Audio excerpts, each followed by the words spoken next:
정신 분석학에서 방어 기제라는 말이 있습니다. 방어 기제란 쉽게 설명하면 그럴듯한 이유를 만들어서 자기 자신을 보호하고 결과를 정당화하는 것이라 할 수 있습니다. 사람들은 문제나 어려움을 만나면 자기 자신을 방어하려고 해요. 자기 자신을 지키려고 합니다. 문제나 어려움 만날 때에 자기 자신을 지키려고 하는 것은 지극히 정상적이고 당연하고 본능이라고 할 수 있어요. 이처럼 문제나 어려움 속에서 자기 자신을 보호하는 것을 방어 기제라고 합니다. 방어 기제 중에 합리화라는 것이 있어요. 이솝 우화에 합리화에 대한 아주 좋은 방어 기제 이야기가 나옵니다. 제목이 여우와 신포도입니다. 한 여우가 배가 고파서 먹을 것을 찾았는데 마침 포도를 발견했어요. 근데 포도가 너무 높이 달려 있어서 따먹을 수 없습니다. 그러자 여우가 이렇게 말합니다. 저 포도는 익지 않았어. 나는 신포도는 별로 좋아하지 않아. 이렇게 말합니다. 여러분, 왜 여우가 이렇게 말했습니까? 지금 배가 고파서 뭘 먹고 싶은데 포도를 따고 싶은데 포도를 딸 수 없는 거예요. 그래서 자기 자신을 합리화하는 겁니다. 내가 저 포도를 못 먹는 게 아니라 안 먹는다는 거예요. 왜 안 먹느냐? 포도가 시기 때문에, 포도가 아직 익지 않았기 때문에 안 먹는다는 거죠. 그러나 실상은 포도가 셔서 안 먹는 게 아니고 포도를 딸 능력이 없는 거예요. 높이 달려 있어서 포도를 따지 못하니 그러니 자기 자신을 합리화하는 거예요. 이 여우는 내가 포도를 딸 능력이 없는 것을 인정하기 싫은 겁니다. 그래서 내가 포도를 딸 줄 몰라서 못 먹는 게 아니라 저 포도가 익지 않아서 쉬어서 내가 안 먹는다, 이렇게 자기 스스로 합리화하는 거죠. 이렇게 합리화, 방어 기제는 내게 닥친 이런 불행한 현실에 대해서 새로운 의미를 부여하거나 현실을 왜곡함으로써 거기에서 벗어나려는 것이, 이게 합리화하고 방어 기제예요. 여러분들도 살면서 이런 방어 기제들을 종종 사용했을 겁니다. 우리 애인이 연애하다가 애인에게 차였을 때에 대개 다 뭐라고 말합니까? 스스로에게 뭐라고 말합니까? 저 사람은 내 취향이 아니야. 이렇게 스스로 합리화해요. 만약 그렇게 하지 않고 내가 매력이 없어서 저 사람에게 차였다라고 생각하면 견디기 힘들어요. 고통스럽습니다. 그러니 내가 이 고통에서 벗어나기 위해서 저 사람은 내 취향이 아니고 나랑 안 맞는다고 이렇게 합리화하는 거예요. 그래서 이 고통에서 벗어나려고 하는 거죠. 아마 여기 계신 분들 중에서 이런 방어 기제 한 번도 사용하지 않은 분 없을 거예요. 이런 합리화 한 번도 사용하지 않은 분 없을 겁니다. 합리화가 필요해요. 그런데 해서는 안 될 때가 있어요. 요나서는 우리 그리스도인들에게 우리가 어떻게 살아야 되는지를 잘 보여줍니다. 오늘 특별히 오늘 본문 말씀은 이 땅을 사는 성도와 교회가 어떤 삶을 살아야 되는지를 아주 잘 보여주고 있어요. 우리 본문 1절 2절에 보면 요나가 하나님의 말씀을 따라서 이제 니느웨에 가서 말씀 전하라는 명령받습니다. 왜냐하면 니느웨 성 사람들의 악독이 하늘까지 닿아서 그들이 하나님의 심판을 받을 것이기 때문이에요. 이런 명령 받았는데도 요나는 하나님의 얼굴을 피해서 니느웨가 아닌 다시스로 가는 배를 타고 도망쳤습니다.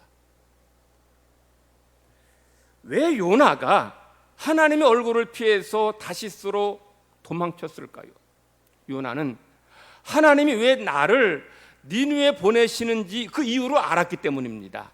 하나님이 요나를 니느웨에 보내신 이유는 니느웨에 가서 그 백성들에게 심판을 선언하고 그들이 망하라고 다 죽으라고 한 게 아니라 그들에게 말씀을 전하고 심판의 말씀을 전함으로 그들이 다시 살도록 하라는 것임을 알았기 때문이에요. 그래서 요나는 하나님의 낯을 피해서 니느웨가 아닌 니느웨와 정반대되는, 니느웨는 동쪽에 있는데 서쪽인 다시스, 오늘날로 하면 스페인으로 도망갔습니다. 자, 성경에 보면 우리 읽지는 않았지만 4장 1절 2절에 보면 요나가 하나님께서 이 니느웨 성이 망하는 것이 아니라 살기를 바라신다는 것을 이렇게 고백하고 있어요. 요나가 매우 싫어하고 성내며 여호와께 기도하여 이르되 여호와여 내가 고국에 있을 때에 이러하겠다고 말씀하지 아니하였나이까. 그러므로 내가 빨리 다시스로 도망하였사오니 주께서는 은혜로우시며 자비로우시며 노하기를 더디하시며 인애가 크시사 뜻을 돌이켜 재앙을 내리지 아니하시는 하나님이신 줄을 내가 알았음이니이다. 하나님은 인자와 긍휼과 자비가 풍성한 분이시기에 니느웨 성 사람들이 악을 행했을지라도 그들이 멸망당하기를 원치 않으셨어요. 그렇지만 그렇다고 해서 니느웨 성 사람들이 계속 악을 행하는데 그들을 그냥 살려주실 수는 없는 노릇입니다. 그들이 회개하지 않고 악을 행하는데 그들을 구원할 수는 없는 노릇 아니에요. 그래서 이 니느웨 백성들이 사는 길은 뭐예요? 요나가 그들에게 가서 하나님 말씀을 전하는 거예요. 그리고 그들이 회개할 때 그들은 이 죽음의 길에서 멸망 길에서 구원받게 되는 거예요. 요나는 하나님께서 왜 나를 니느웨에 보내시는지를 알았어요. 그래서 하나님의 낯을 피하여 니느웨가 아닌 다시스로 가는 배를 타고 도망갔습니다.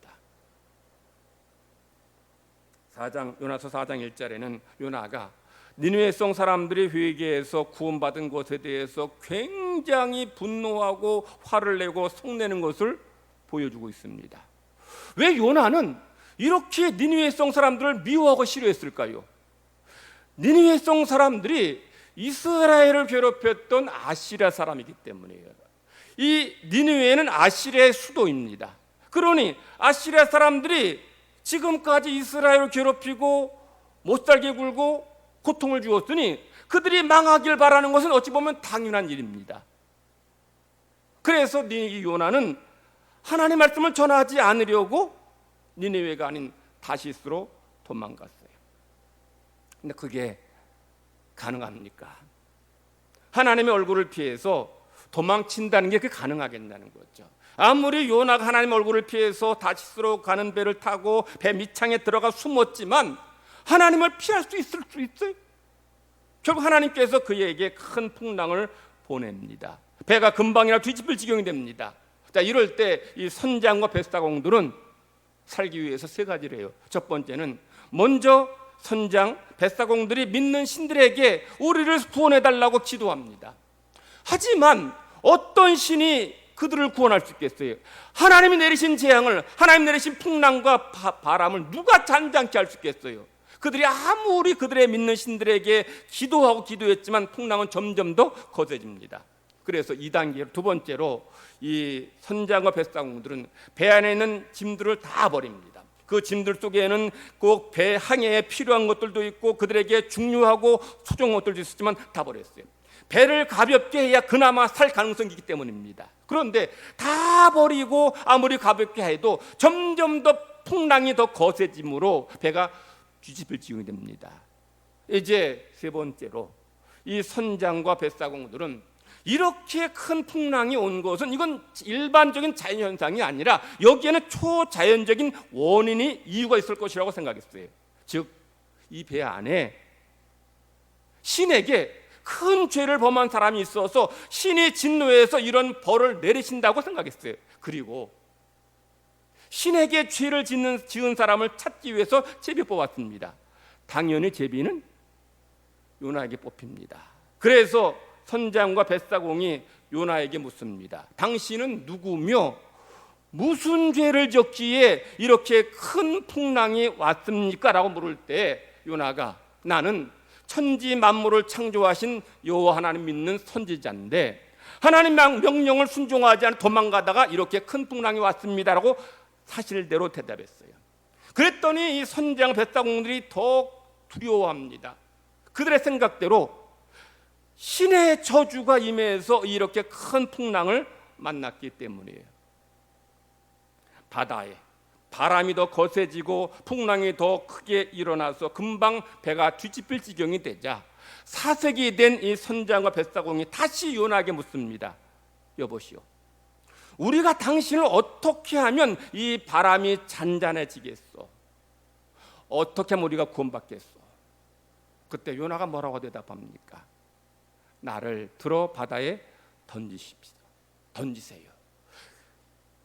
이 폭풍이 온 것은 바로 나 때문입니다. 나를 던지면 당신들이 살게 될 것입니다. 요나가 배 안에 있는 사람들 죽으라고 기도한 거 아니에요. 풍랑 오라고 빈 것도 아닙니다. 물론 요나가 하나님께 범죄해서 지금 도망가긴 했지만 그것 때문에 이 큰 풍랑이 찾아온 거예요. 요나가 나를 들어 바다에 던지라고 말은 하긴 했지만 요나 입장엔 억울할 수 있습니다. 아니 내가 하나님 말씀에 순종하지 않아서 지금 니느웨로 안 가고 다시스로 도망가긴 했는데 그게 이렇게 죽을 죄, 이게 그래서 죽을 죄냐는 이런 억울한 마음도 들었을 것입니다. 요나는 얼마든지 자기 자신을 합리화할 수 있어요. 내가 왜 니느웨 안 가네? 니느웨 백성도 어떤 사람들이에요?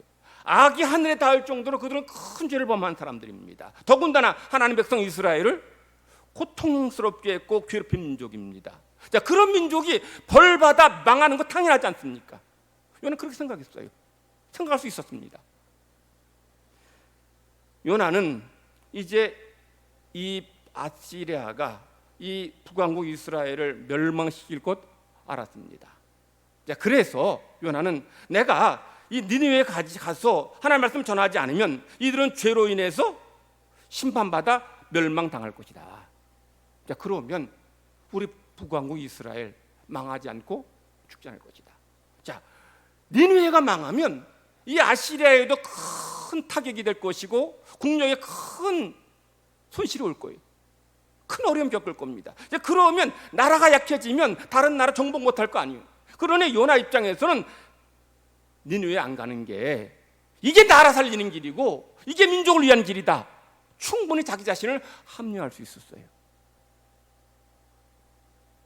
그런데 요나는 하나님의 말씀을 전해야 될 선지자입니다. 요나는 내 인간의 개인적인 감정이나 애국심으로 사는 사람이 아니라 하나님의 말씀대로 살아야 되는 사람이에요. 그런데 요나가 하나님 말씀에 순종하지 않고 도망갔으니 이런 풍랑이 온 겁니다. 지금 하나님이 진노하셔서 큰 풍랑을 보내셨는데 요나가 여기서 뭐라고 말해야 됩니까? 뭐라고 말해야 이 배 안에 있는 사람들이 살 수 있습니까? 단 한마디밖에 없어요. 내가 죽을 놈입니다. 내가 죽을 사람입니다. 나를 바다에 던지세요. 그러면 배가 여러분들이 살게 될 것입니다. 요나가 깨끗하게 자신의 죄를 인정하는 것만이 배 안에 있는 사람들이 사는 길입니다. 요나가 죽어야만 배 안에 있는 사람들이 살게 됩니다. 여러분이 요나 입장이라면 심정이 어떻겠습니까? 내가 무슨 그렇게 큰 죄, 무슨 죽을 죄를 졌다고 이런 고난 당하나 싶은 억울한 마음이 들지 모르겠습니다. 그러나 요나는 그러하지 않았어요. 나 때문에 당신들이 이런 고통 당합니다. 나를 들어서 바다에 던지는 것만이 당신들이 사는 길입니다. 요나는 선장과 벳사공에게 나를 들어 바다에 던지라고 했음에도 불구하고 선장과 벳사공은 착한 사람인 것 같아요. 어찌하든지 배를 육지로 돌려보려고 했습니다. 그러나 그리할수록 배가 점점 더 풍랑에 의해서 뒤집혀지게 됩니다. 당장 절단하지 않으면 배가 뒤집히게 생겼어요. 결국 이 선장과 벳사공은 요나를 바다에 던지자. 그렇게 미친 듯이 불어닥치던 바람과 풍랑이 잔잔해졌습니다. 요즘 한국 교회와 성도들의 심정이 요나의 심정과 비슷하지 싶습니다. 우리가 무슨 죄를 그렇게 졌다고, 무슨 죽을 죄를 졌다고 이렇게 욕을 먹고 비난받아야 싶나 이런 생각이 들 것입니다. 사실 한국교회, 우리 교회를 비롯해서 아마 대부분의 교회는 철저하게 방역하고 조심하고 예배 드릴 겁니다. 정부 지침에 최대한 협력했을 것입니다. 그런데 이 코로나가 재확산된 것이 마치 우리 한국 교회 성도 교인들의 책임인 것인 양 그렇게 언론에 비난해요. 언론만입니까? 정부에서도, 정부 입장도 마찬가지예요. 물론 8.15 광복절 행사로 인해서 코로나가 재확산되긴 했습니다만, 사실 8월 15일 이후에 확진자가 많아졌다는 것은 바꾸어 말하면 이미 그 전부터 확진자가 생겼다는 거예요. 여러분도 아시다시피 이 코로나 감염되면 한 4일에서 7일 정도 지난 다음에 증상이 나타나요. 자, 그런데 8월 15일 이후부터 이제 확진자가 많아졌다는 건 이미 8월 10일 어간부터 확진자가 많아졌다는 얘기예요. 그것이 이제 8월 15일 지나서 드러난 거예요. 정부에서 경제 살린다면서 각종 쿠폰을 만들고 소비를 진작시켰어요. 또 임시 공휴일도 만들었습니다.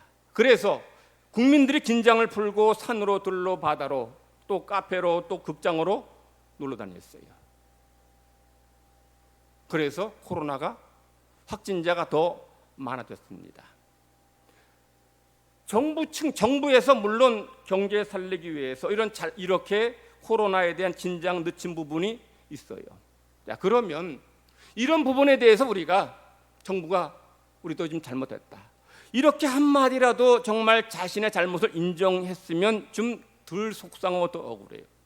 그런데 전혀 이런 방구의 사과도 없이 모든 책임이 다 그때 집회에 참석한 사람 때문이고 한국교회라고 책임이라고 하니 속이 뒤집히는 거죠. 정부와 대통령이 밑상인 거예요. 물론 정부도 잘하려고 경제 살리기 위해서 한 거 알아요.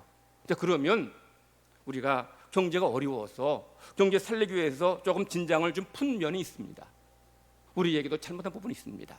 그렇지만 한국교회에 많은 확진자 생기고 있으니, 또 8.15 광복절 행사로 인해 많은 확진자 생기고 있으니 우리 그 부분에 대해서 인정하고 같이 이 코로나 잘 잡아갑시다 라고 했으면 정말 억울하지도 않고 속 뒤집히지도 않을 거예요. 그런데 희생양 그냥 찾기 위해서 그냥 한국교회와 지금 그 집회 참석한 사람들을 희생 삼아서 공격하니 분하기도 하고 억울하기도 한 거예요.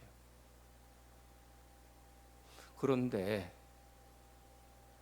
그러할지라도 우리는 뭐라고 얘기합니까? 내 탓입니다, 우리 잘못입니다, 요나처럼 말해야 돼요. 제가 이렇게 말씀드리면 성도들 중에 그게 왜 우리 탓이고 우리 잘못이냐라고 이렇게 반발할 분이 계실지 모르겠습니다. 그래도 우리 탓입니다. 물론 정부에서 이 코로나 확산하는 데 있어서 어떤 빌미를 제공한 부분도 있어요. 국민들에게 잘못된 사인 줬어요. 괜찮다라는 잘못 사인 줬어요. 이런 부분이 있지만 그럼에도 불구하고 지금 확진제 절반 이상 어디서 나왔어요? 교회에서 나왔어요. 그리고 8.15 행사로 인해서 확진자가 급속도로 많아진 것, 우리가 부정할 수 없는 현실입니다. 사실 8.15 행사하기 전부터 정부에서 의료진들이, 국민들이 하지 말라고 걱정했어요. 당연히 사람 많이 모이면 확진자 생기는 건 너무 당연한 일입니다. 그게 코로나의 속성이고 전염의 속성 아닙니까? 물론 집회에 참석한 분들 입장에서는 정부의 실책, 정부가 잘못한 것에 대해서 규탄하기 위해 모였습니다. 하지만 지금은 때가 아니에요. 모든 일에도 아무리 좋은 의도가 있어도 때가 있어요. 지금 우리나라만이 아니라 전 세계가 경제 어려우니까 경제 살리기 위해서 긴장을 좀 풀었다가 이 코로나 방역을 늦췄다가 지금 엄청나게 확진자 늘어나서 감당이 안 되고 있습니다. 그러니 이런 때 이렇게 정말 아직도 정말 코로나가 확산될 거라 계속 지금 방역 당국에서 계속 경계하고 있는데, 그런데 이렇게 모였으니 당연히 확진자 생기고 확산되는 것 당연하죠. 신천지 때는 대구 경북에서만 생겼죠. 전국에서 다 모였어요. 전국에 다 모인 사람 다 번지게 생겼으니, 그러니 이거 어떻게 감당해요? 그러니 그 시쳇말로 독박쓰게 생겼어요. 파는 몇몇 사람이 벌려놨는데 한국교회 전체가 욕 뒤집어 먹고 비난받고 있어. 집회에 참석한 분들이 나라를 사랑하는 마음으로 잘못된 길로 날아간다 생각해서 애국 충정의 마음으로 그리했을지 모르겠습니다. 아무리 나라를 위한 것이라 할지라도 이것이 나라를 위험하게 만들고 국민들을 감염되게 만들고 경제 어렵게 만든다면 정당성 사라지게 됩니다. 그것도 방법이 있고 때가 있는 거죠. 그런데 그런 부분 충분히 살피지 못했어요. 그래서 어려움 겪고 있습니다. 여러분, 교회는 세상의 소금이고 빛이어야 합니다. 교회는 세상을 살리고 사람을 살리는 곳이지 죽이는 곳이 되어서는 안 돼요. 근데 지금 결과적으로 지금 뭐가 됐어요? 교회가 세상을 죽이고 사람을 죽이는 그런 곳이 되고 있어요. 수많은 사람을 감염시키는 곳이 되고 있습니다. 여러분 요새 뉴스 보기가 두렵고 인터넷 뉴스 펼치기 두려워요. 얼마나 지금 세상 사람들이 교회에 대해서 욕을 하고 비난하는지. 학교에서는요, 애들이 교회에 다니는 애들 근처에 오지도 못하게 한다 그래요. 회사에서는 교인들 아예 뽑지도 한다 그래요. 얼마나 우리가 세상 사람들의 눈에 그렇게 비춰졌으면 이러겠어요. 어쩌니 해서 세상 사람 우리가 전도하고 구원해야 될 사람들인데 그들에게 이렇게 비난받고 욕먹고 이렇게 우리가 무식하게 행동한다면 어떻게 저들을 구원할 수 있겠어요? 이것은 우리 교회의 존재의 가치, 존재 이유를 부정하는 행동이에요. 우리 교회가 초대교회부터 하나님의 은혜로 이렇게 전 세계를 향해 정말 복음을 전하고 많은 영혼을 구원했습니다. 초대교회가 이제 로마를 복음하고 유럽을 복음할 때에 그때 사실 하나님의 역사, 성령의 역사가 있었지만 로마가 300년도 안 돼서 기독교 국가가 되고 복음화된 데에는 당시 성도들의 이런 희생과 헌신이 있었기 때문입니다. 주후 249년부터 262년 14년 동안에 이 서구 사회에서 정말 손에 꼽을 정도로 어마어마한 전염병이 창궐했어요. 유럽이 완전히 황폐해졌습니다. 얼마나 그때 그 전염병이 굉장했는가 하면 로마에서만 매일 5천 명 이상이 죽어 넘어갔어요. 5천 명 이상이 죽어 나갔어요. 지금의 코로나 비교도 안 됩니다. 그래서 사람들이 이제 두려우니까 병든 자를 다 내다 버리고 죽은 병든 자 다 떠나고 버립니다. 그렇게 하면 이 전염병에서 내가 살 수 있을 거라 했지만 그걸 피할 수 없었어요. 사람들은 전염병에 두려워서 사랑하는 가족도 버리고 다 정말 도망갔지만 그럼에도 불구하고 당시 성도들은 병든 자들에게 다가가서 그들을 치료하고 돌봅니다. 그러다가 병에 감염됐어요. 그럼에도 불구하고 당시 교회 성도들은 그 일을 멈추지 않았어요. 그렇게 해서 감염돼서 순교한 성도들이 한둘이 아닙니다. 그들은 전염병자를 고치다가 돌보다가 감염되었지만 그들은 기쁜 마음으로 행복한 마음으로 이 병든 자들과 함께 세상을 떠났어요.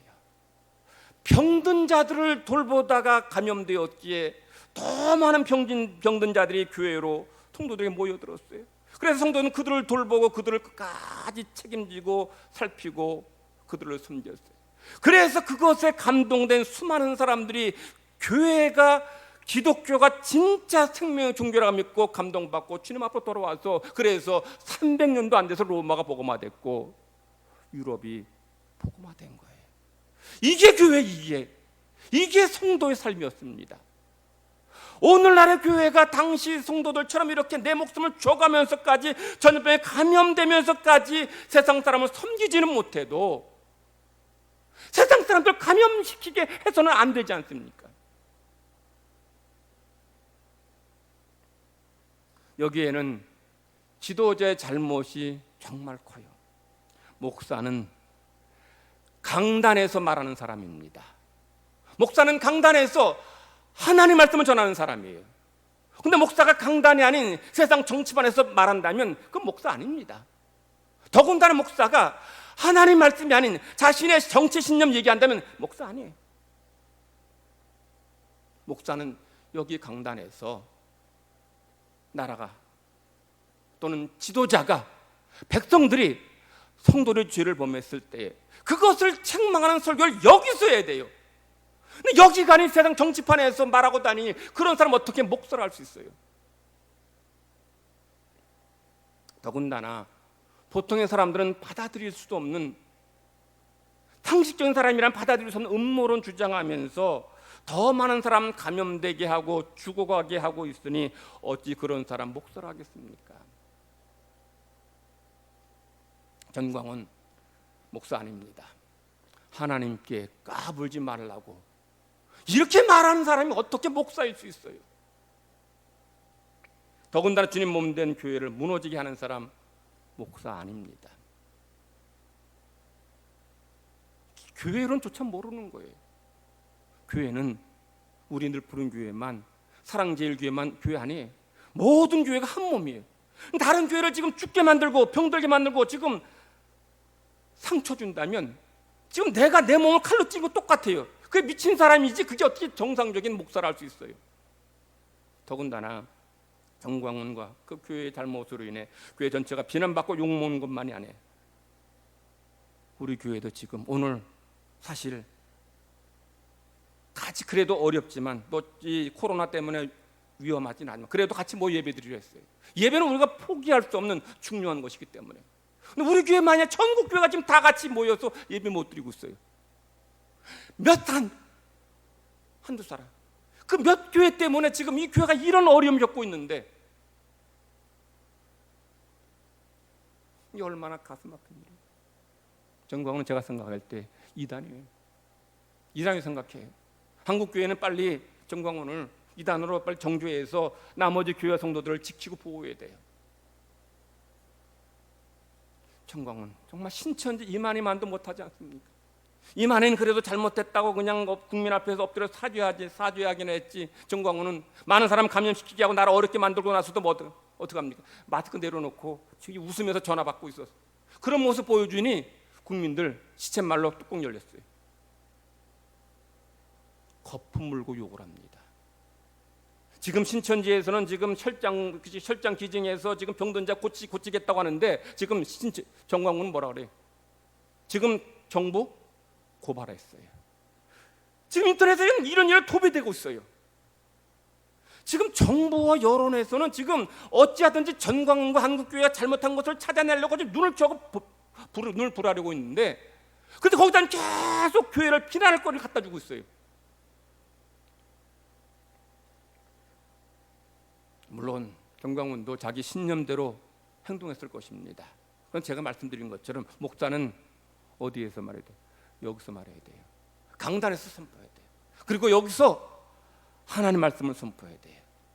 강단이 아닌 세상에서 하나님 말씀이 자기 신념, 자기 정치의 신념을 전하는 것은 그건 목사 아니에요.